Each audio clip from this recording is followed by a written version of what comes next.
Day 9 of Browns training camp here in Berea, but Mary Kay, let's start with before practice. It was a scorcher today, but before practice, we got to hear from John Johnson III, and he had some interesting things to say about Deshaun-Watson and the impact he's had on this football team, kind of despite everything else going on around him. Yeah, while the team awaits the actual final suspension on Deshaun-Watson, and while Deshaun-Watson and his camp await word on that, JJ3 basically said he has helped bring this football team together.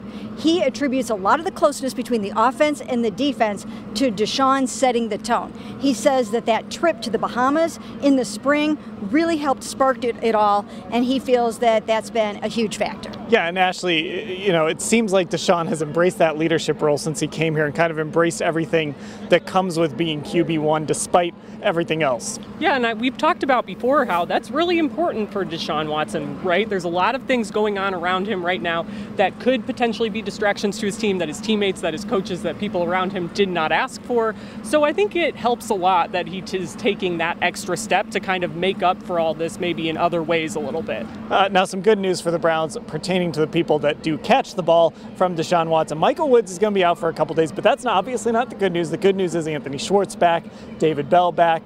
They'll start to work their way into team drills as we go along, but Mary Kay, to see those players on the field really helps this banged up wide receiver core. Yeah, 3 receivers came back and 1 will be out for some time in Woods. But David Bell, as you mentioned, Anthony Schwartz, and Javon Wims all back in practice today, and that was a welcome sight for the Browns. It's really been an injury-marred position this whole entire training camp. I'm sure Chad O'Shea was happy today to see some faces back there.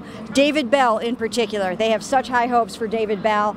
He's probably going to challenge for that number 2 receiver role at some point this season, so they want him out there. Yeah, actually, you know, we saw David Bell in the spring. He was running with the first team consistently, working in the slot. It's been Demetric Felton kind of in his place, and I mean, it's just different with Bell. Yeah, and I think it's really important for him as a rookie, especially because we know he played the slot a little bit in college, but that wasn't his primary role. He played most of his snaps on the outside, so as he kind of learns that spot and gets acclimated there, while Kevin Stefanski praised him for staying mentally involved, like all these guys do when they're hurt, there's nothing, especially for a rookie, that can replicate physical reps on the field in practice. All right, day 9 of training camp in the books here in Berea. Like I said, it was a hot one, but the Browns get another productive practice in. One more day before the next player off day on Monday. We'll cover everything on cleveland.com/Browns.